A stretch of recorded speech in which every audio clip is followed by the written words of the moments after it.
next talk will be given by Anand Srivastav from Molecular Biophysics Unit at IISc. The title of his talk is Replica Exchange with Hybrid Tempering, Atomic Resolution Ensemble Description of Metamorphic and Long Intrinsically Disordered Proteins. Anand? Thanks, Abhijit. And first of all, I would like to thank all the organizers. This is a fascinating meeting going on. I have been loving all the talks. There's some talks that I've been missing because of some reasons, but I hope to catch them up later. And over the last few days, I've learned a lot about many of the advances that I have been missing. And so I thank all the organizers for putting this all together. I know how much they have gone through because of my conversation with Nishant and Jagannath. So today I'm going to talk about some of the work that has been going in the group for the last 1.5, 2 years related to replica exchange. And this is so because of the nature of the meeting, I'll focus more on the methods part and also some of the biophysical aspects. So the lab, my lab has an integrative modeling approach where I'll just come to what I mean by that, where we are trying to combine together molecular simulations with biophysical experiments, and then try to understand the system at a more molecular level, getting more molecular level insights of the experimental systems. So one of the examples that I really like, and which actually one of the talks of Andre Sali when he was visiting 3-4 years back in MBU, I got inspired from them, is the way the DNA model was constructed. And if you look at the preceding turn of events that happened before, there was around 1940s, it was now clear that DNA was what is called the transforming principles by Oswald Avery.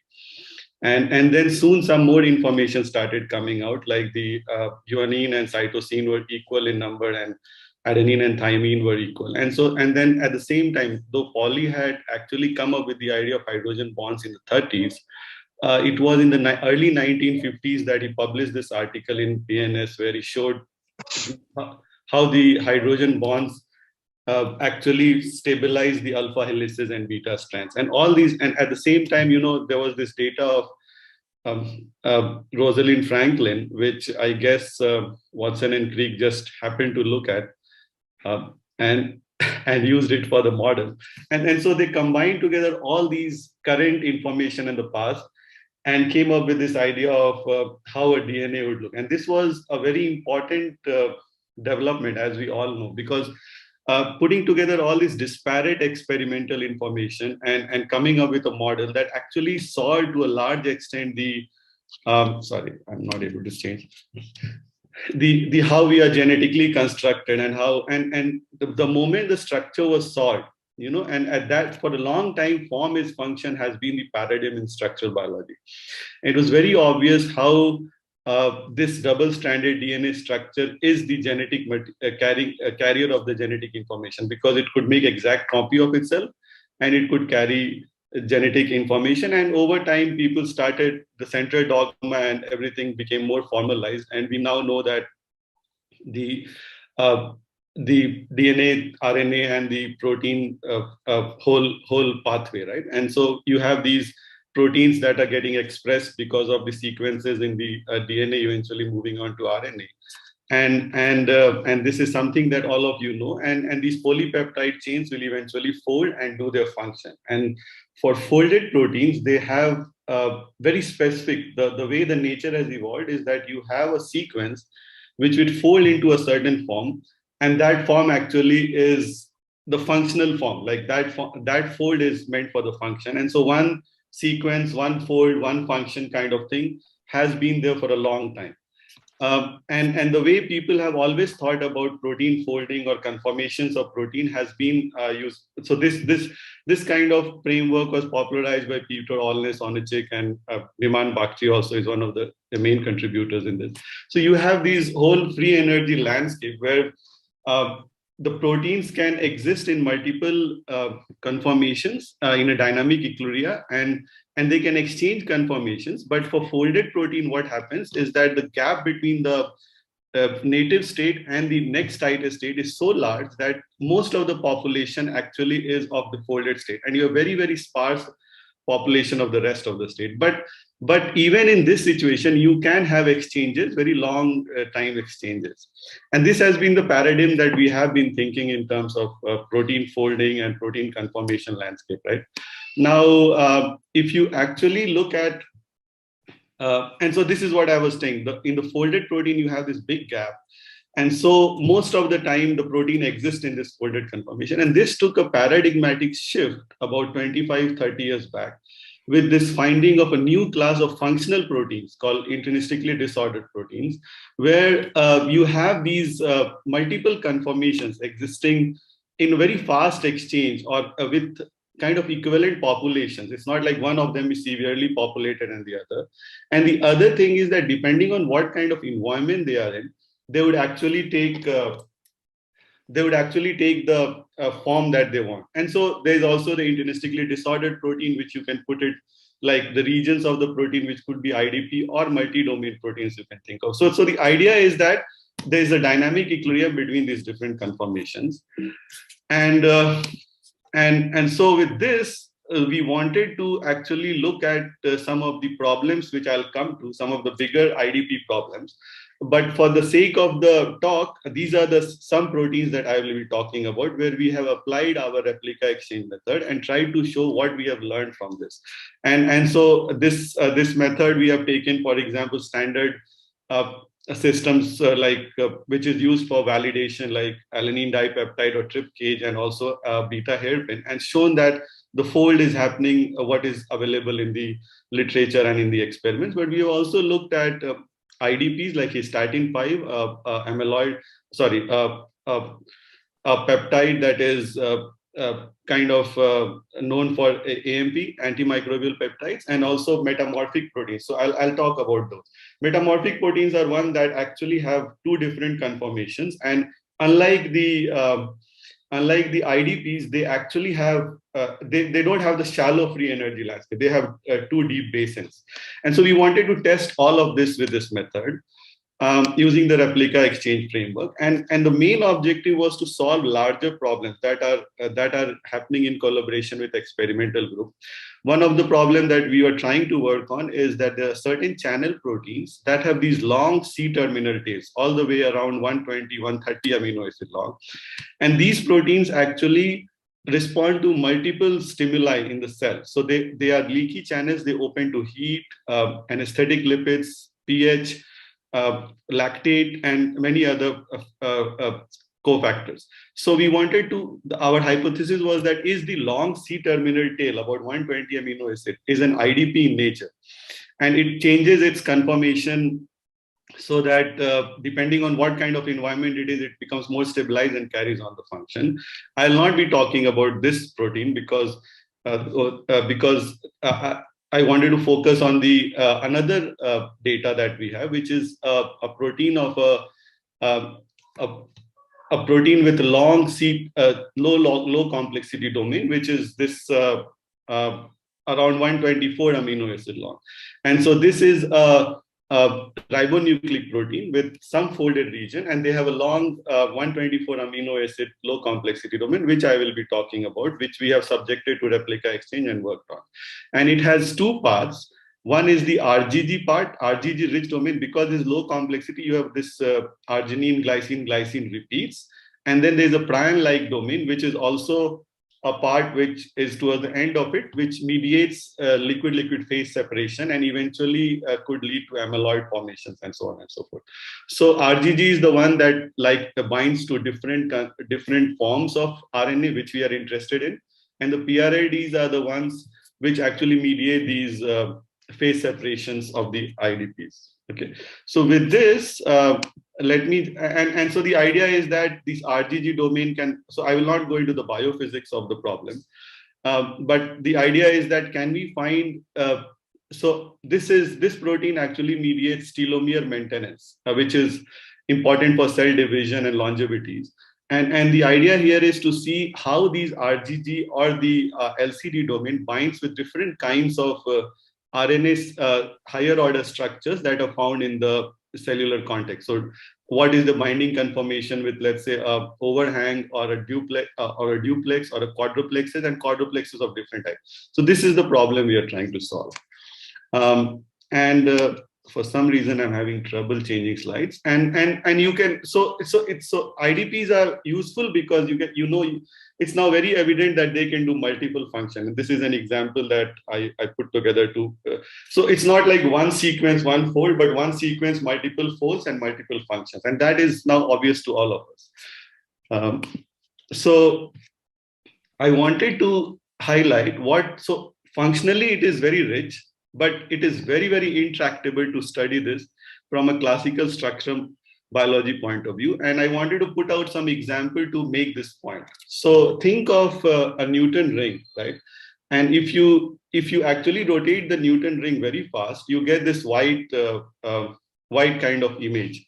And so the experiments in IDB, because you can think of all these colors on the Newton ring as different conformations that are exchanging with each other.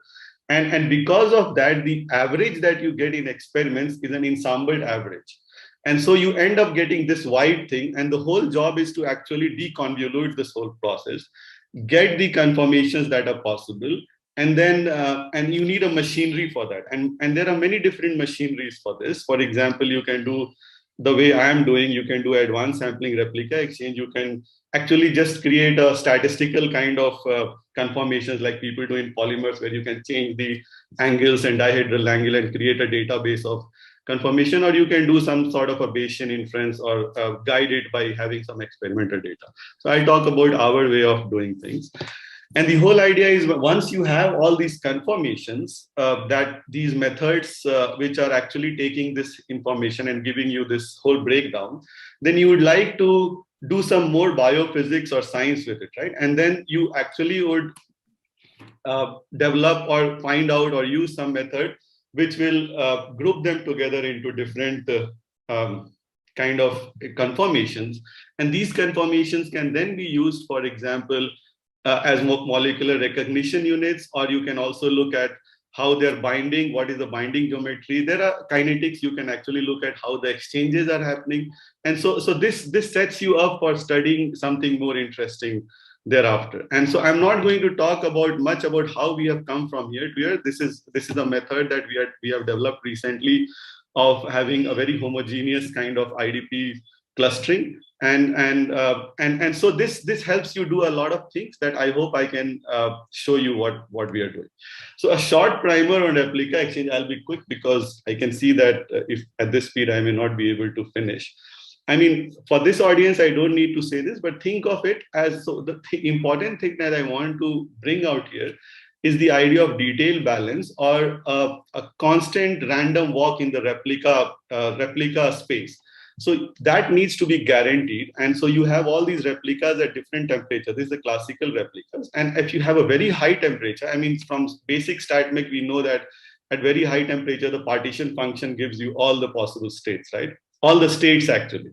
And so what happens is, by having a higher temperatures replicas, where the partition functions increases, you have all these different states. And then the other thing that you need to guarantee is that there's a detailed balance setup, and the exchanges are happening because of the overlapping energies between the replicas. So you need to create small gaps between the replicas so that the exchange, and once you are guaranteed that the detailed balance is set in, there's a steady state or stationary system has been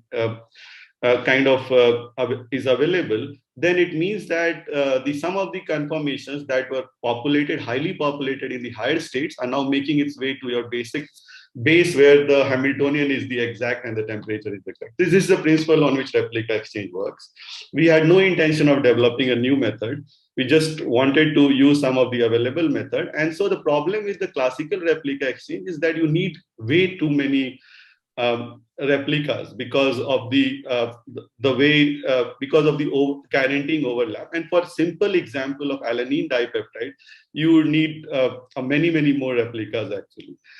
And so Bruce Byrne and others around 2005, and then some following papers, came up with this very elegant method where they wrote, so they call it replica exchange with solute tempering, and the advanced version is REST2. And here they actually wrote the Hamiltonian in an elegant manner, such with the idea that when they eventually write the detailed balance, the formulation of that is independent of the water-water interaction, as you can see here. In the detailed balance condition, you don't have EWW. And what this does is that it reduces the computational cost drastically. But this also means that the solvent is actually at room temperature or the temperature that you can, and the solute is tempered, right? And so it did solve the problem to a large extent. Of course, for alanine dipeptide, you can see there's a drastic change in the speed up. And so we thought, okay, why not? This is great. We'll take this and run our systems with this. So we tried it on our two big IDPs, which is around 120 amino acid long.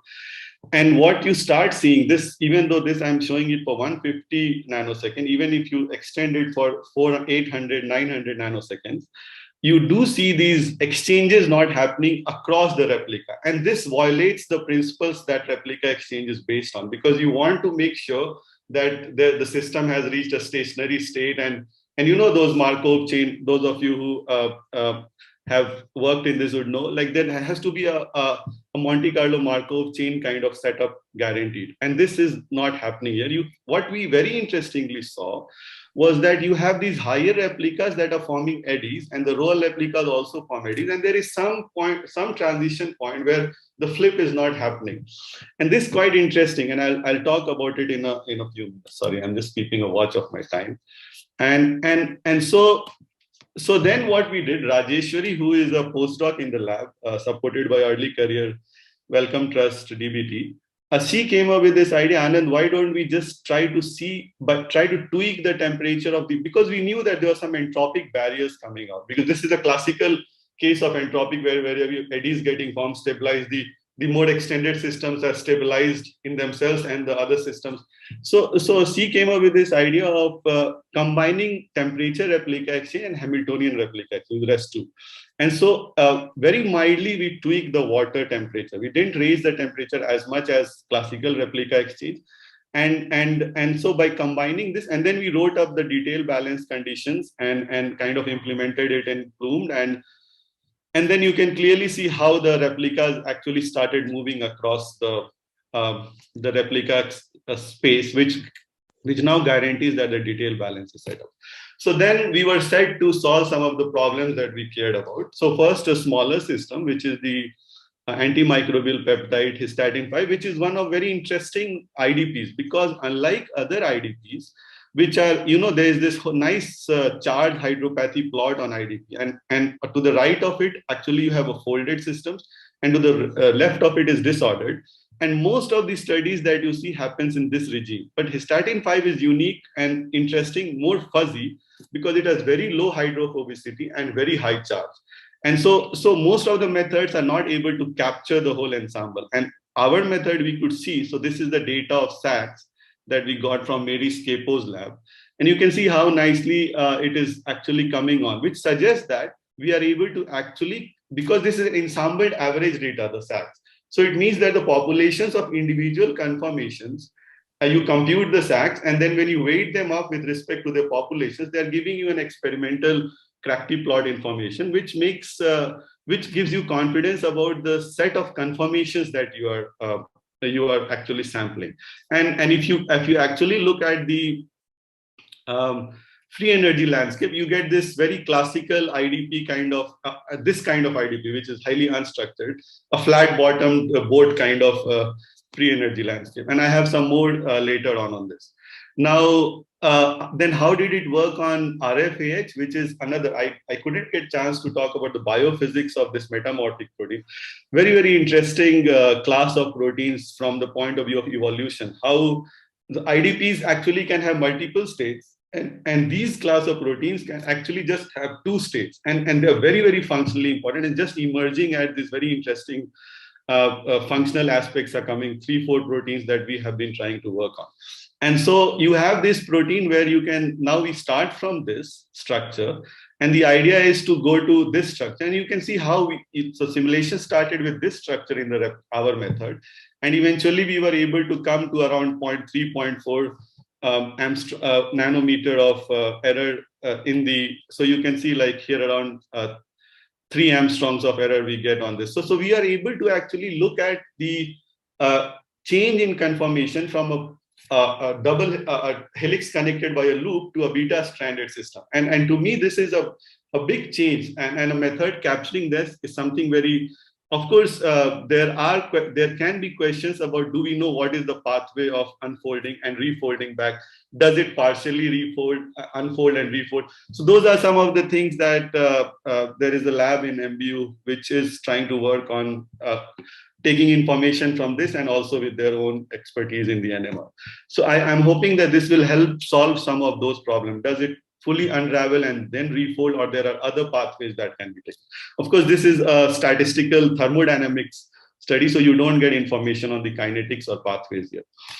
Now I'll come back to the method that I have to, I'll come back to this one. So you have this big 120 amino acid long system. And then using this method, you can generate. So these are all conformations. We have around, you can have like microseconds of 24 replicas with microseconds of run. And so you have thousands of conformations that pop up. And then the question that you ask is, are they, and the red and the blues are the RGG part and the PRLD part. You ask, like, does it make sense? Like, okay, I showed that the free energy converge, like we have been discussing, but does it make sense biophysically? Like if you actually did some biophysical calculations out of it, would you match them, right? And so, so you see here we are showing you the RGG box, and thankfully Tanya Mitaj lab actually published last year the same LCD domain with, and they deposited the NMR data for different carbonyls and amide and protons and others. And we actually took Sparta Plus, which is a tool to calculate chemical shift of your conformations. And you can see how nicely these are fitting. So this suggests that we are in the ballpark at least. And same thing for the PRLD and for the full LCD. So I wrote to Tanya and got the SACS data also, which they haven't deposited. And immediately she sent us the SACS data. And you can see how, if you calculate the SACS profile of our set of conformations, how neatly it is sort of neatly folding. There are certain disparities, which we know why that is happening, because they're deleted three residues to avoid aggregation. And if I get some time, I'll talk about it. So these all suggest that besides converging the free energy landscape, besides guaranteeing, stationary state and detailed balance, at the end of it, you have to also make sure that the conformations that you are predicting has experimental relevance. And this is the point that I hope will be discussed in the evening today when Shravani and Alexandro have some brainstorming session. So what more do you learn out of it? So what we learn is that, and this is a kind of an interesting thing for us, because IDPs can also be multi-domain. This is one thing that jumped out of conformations that you have.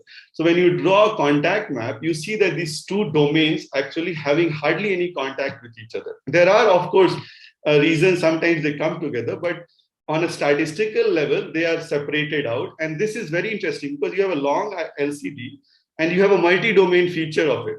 And to me, this is evolutionary, a very interesting point of view, because you have the whole LCD designed to work like a multi-domain IDP protein. And so we could clear, and there are some other things that are very interesting to us, which we will be looking into. For example, if you look at the PRLD domain, prion-like domain, you can see all these nice beta strands coming up. And those of you who are working in amyloid field and would know, like, these beta strands are the ones, there are different pathways of them aggregating or crystallizing into these beta amyloid plaques. So those are some of the things that we want to look at. We also want to look at how this RGG with all these conformations can be used for some of the more biophysical study. And the idea is that, again, you have these RGG conformations, you separate down into clusters, and then you are able to get these homogeneous clusters of similar conformations together, which we have a method shaping up in the lab. And then what you do is you go to the experiments and you ask, like, okay, if I make this conformation as my ligand or as my, a molecule, a small molecule, and then I keep RNA as a substrate, a quadruplexes overhang or different. And you have these experimental information of chemical state, but there's no information of because IDPs, it's difficult to get the information on the structure. So you have this chemical shift information, you have some other information, and now you have all these, a library of conformations that you have generated out. Then can you now take one of them and see how it binds, and how does the chemical shift change, and which one of them is the most putative form of the ligand or the molecule that can be binding to. So this is what we are going forward with, using some of the experimental data coming out from Mahavir Singh's lab in MDU. So for me, it has been a very organic process of just being lucky to find good experimental labs where I can kind of make this all this advanced sampling simulations that I do quite relevant to what the problems that are there in the. So I would like to say that while reiterate the point, that if for biophysical studies, it is actually for more banks for one's buck, like the Americans say. So you integrate advanced sampling with experimental data, and I feel we get more information and more useful information to further do experiments and have some understanding. So I don't have much time, but in the 2 minutes that I have, I'll try to say why REHD works. So the Hamiltonian and the temperature at the base replica for REHD and REST are the same. And so that is very clear when you look at temperature, energy distributions, potential energy distributions. And so one has to ask, like, why does it work? And we look, and I'll skip all of this because we don't have time. So we actually showed that what was happening at trip cage and at the energy landscape were a bit different. You had a higher barrier that was popping up in the trip cage and other things, because they just go and get locked in the folded state. They don't exchange. And if you look at the experimental data of kinetics, actually the barrier is supposed to be 2 kilocalories, even though it depends a lot on the methods and other things. But we can have that as a discussion later on. And of course, so what we found out, I'll quickly close this because I'm running out of time, is what we found is that if you actually look at the solvation dynamics of the protein in REHD and REST2, you see a slowing down of the water dynamics in the REST2, because this is very obvious, right? Because you have these cold water, the solvent is cold, and what is happening is that is creating some sort of a lock in terms of exchange of conformations. And so the whole cycle time is actually compromised. And sometimes they're getting locked and when you actually do a fitting with double exponential, you get 2 time scales, tau1 and tau2. And the smaller time scales are actually equal in both of them. And this is temperature independent.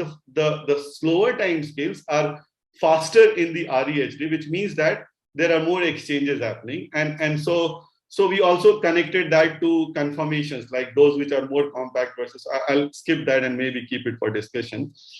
I'll close the thing with acknowledging so these 2 people have worked on this project. Rajeshwari, who is a postdoc in the lab and is in the job market now. And I hope she ends up getting a research position, so that is kind of what she deserves.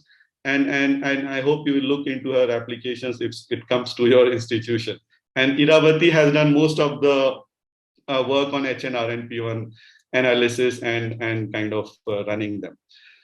If the chair gives me a minute, I would like to close with a thought for the evening session. Abhijit, is it okay to take a minute? Yeah, please go ahead. Yeah. So this summer, we are celebrating 50 years of MDU and 100th birth anniversary of GNR. And all of you know what GNR has contributed to biophysics. The Ramachandran map is something that all of us use, and also collagen structures, and most of them were done before he actually came to MDU. He started our department 50 years back, so we will be celebrating this.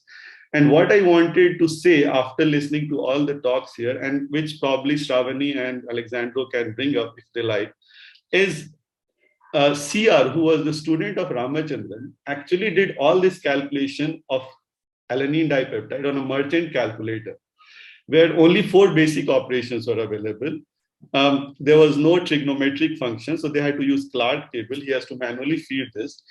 And he gave us a seminal thing which experimental structural biologists swear by. Like when you solve a structure, you have to show how fit it is with the Ramachandran map.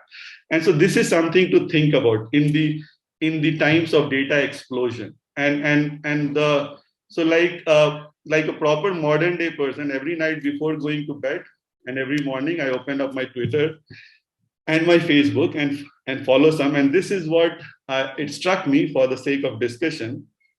So Rutherford famously said, if you need statistics to do science, it's not really science. Of course, he's wrong, like many other things which said, like physics is everything, like everything else other than physics is stamp collection is also credited with Rutherford.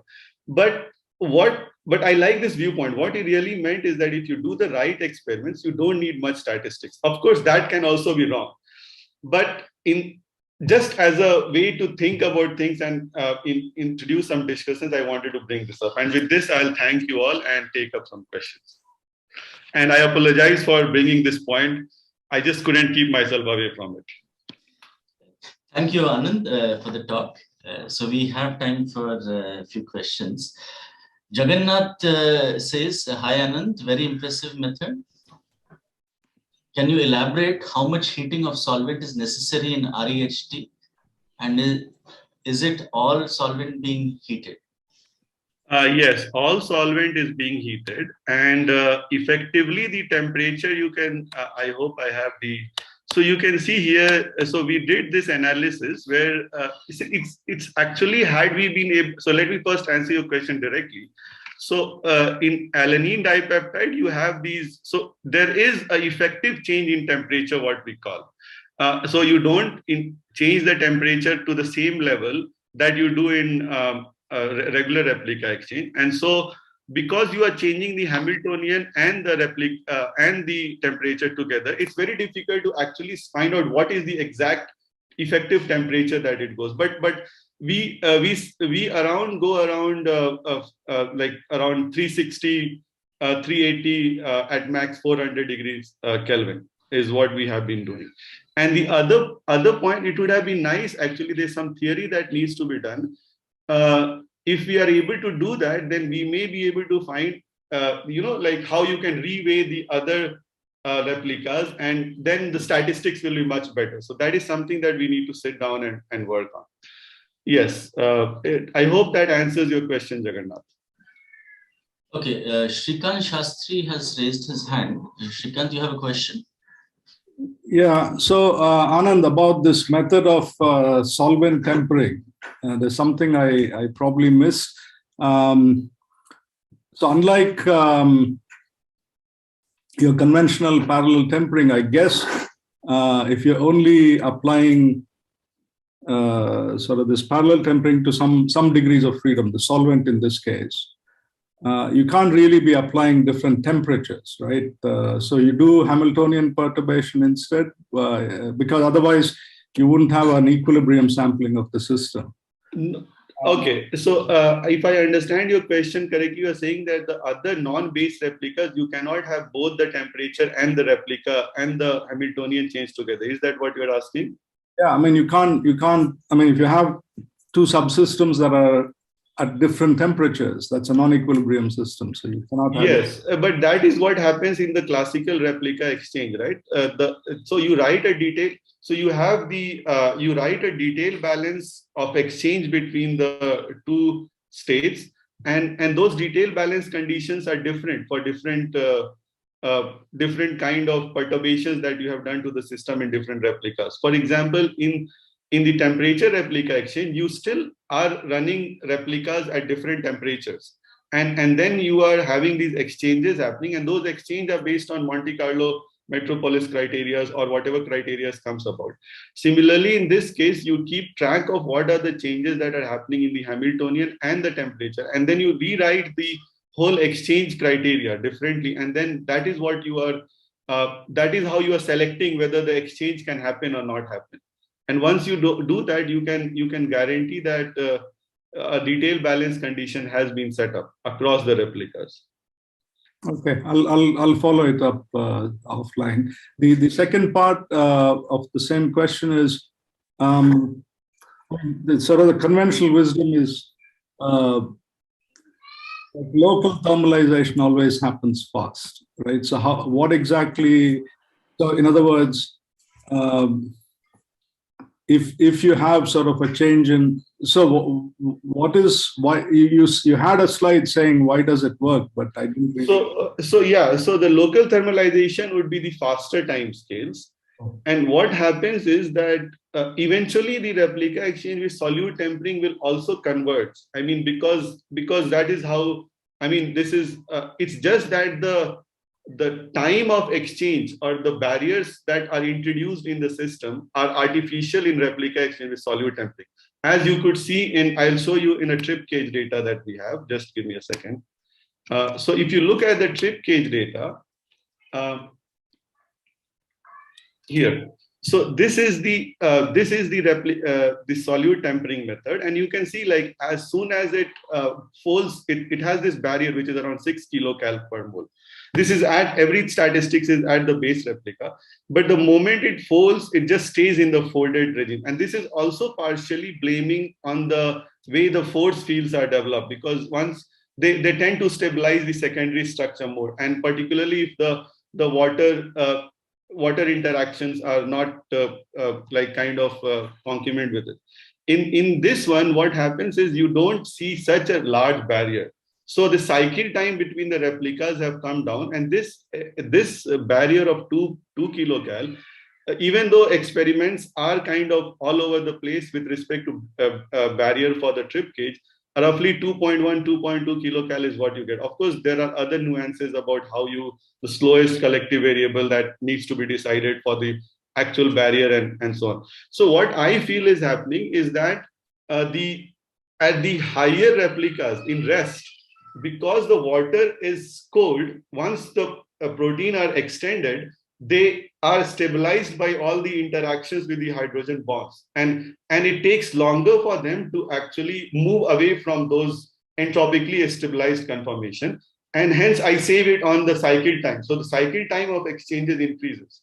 There's no doubt in my mind that if we run replica exchange with solute tempering forever, you would be actually able to get the final statistics that you are, because at the end of it, it's the Hamilton, like you would get this even if you run regular MD forever. I mean, forever and ever. So that is these entropic barriers, which I think is something that we have been thinking about for a while, is the ones that are sort of manifesting more strongly in IDPs, because and this is something that I also wanted to discuss, is the free energy landscape is said to be shallow, right? Then why doesn't all IDPs just sample very nicely if the free energy? So the barriers are actually at the entropic level here, and this is what. So you can clearly see what is happening on the right side, which is Histatin 5. This is what rest gives you on the right, which is a shallow basin, and that's it. So even the IDP falls in that and stays there. And this is the free energy landscape that you get from Histatin 5, which is actually more signature of how a fuzzy IDP would behave like.